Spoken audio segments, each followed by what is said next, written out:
Good afternoon once again, ladies and gentlemen.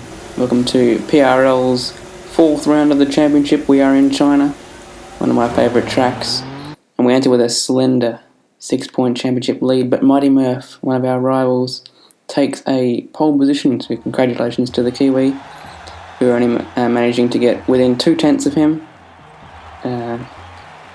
So not too bad. Front row start, very positive going into the race. At Red Bull with a pole position for the first time this season. We have Danny Rocks in third position and Dubsy in fourth position. So top four in the top four in the championship, that is, in the top four on the grid.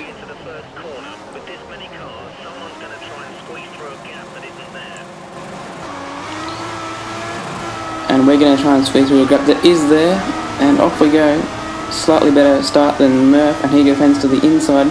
Perhaps not the best move, as I have quite a lot of space to go around the outside, using most of the width of the track to get some good purchase and go sweeping around the outside and into the lead of the race.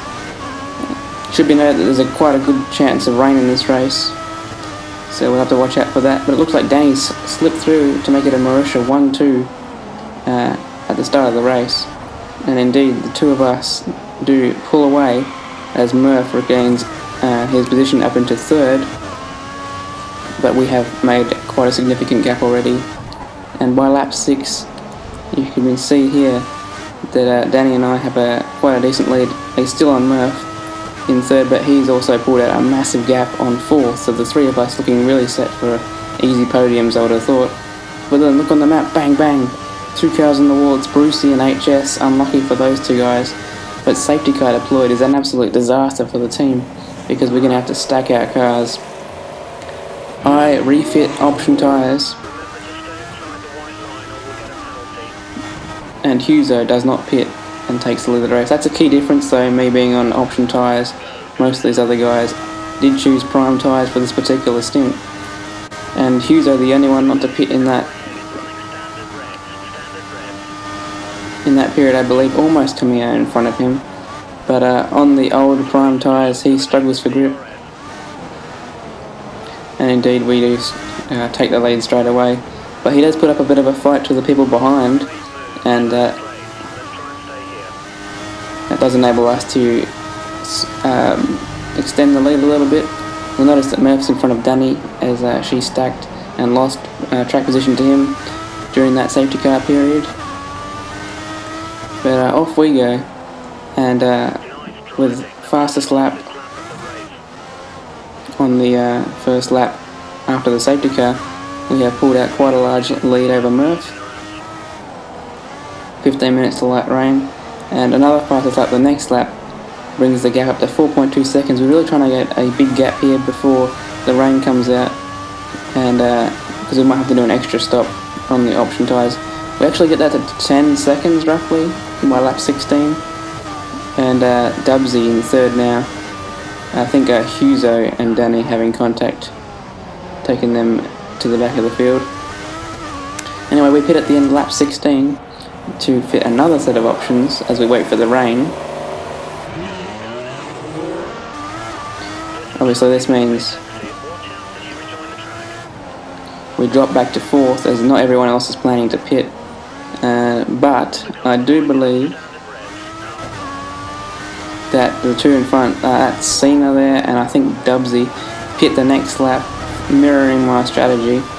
But Murph decides to stay out on his prime tyres, which should last longer, and we're in fact 9.8 seconds back, and cut that straightly down to 8.9. So we are catching him quite fast on lap 18, and with the fastest lap that lap, the gap is down to around 6 seconds.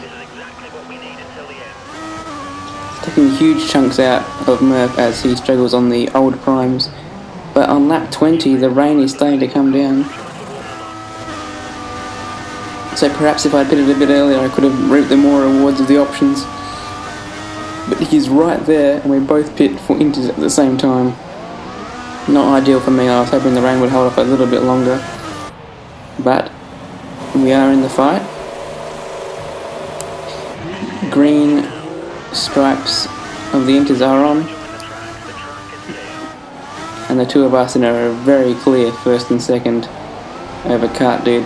And by lap 23, the gap's similar. I haven't been able to make any inroads though, because well, I don't run traction control, and I think Murph does. So despite being on the wheel and me being on the pad, I have certainly no advantage in these conditions. And actually, as it gets wetter, that Murph does seem to have a better aid. And at the first turn, we're told that we need to have wet tyres. So if either one of us had pitted that lap, that would have secured an easy victory. But that's an absolute disaster. And as you can see, I'm really struggling, and there's people in the pits on the map there. So we both made a horrific decision there. But it's going to hurt me more than Murph, because obviously he has track position. And here we are, putting on the wet tyres, a lap too late, costing us victory here. And could it be worse than that, because Huzo was on the tyres at the right time, and he is coming. We'll have a look at the split here. The first split after the pit stop at 6.1 to Murph. Lost a lot of time. But back to Huzo, it's 5.7. And yeah, on the wheel he does catch up in the wet conditions. So anyone thinking the rain helps pad, you can absolutely get stuffed, guys.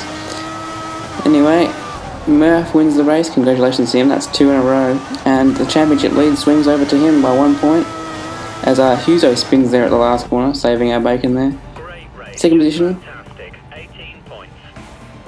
Pretty happy with second, although Danny didn't have such a great race in the other Marussia.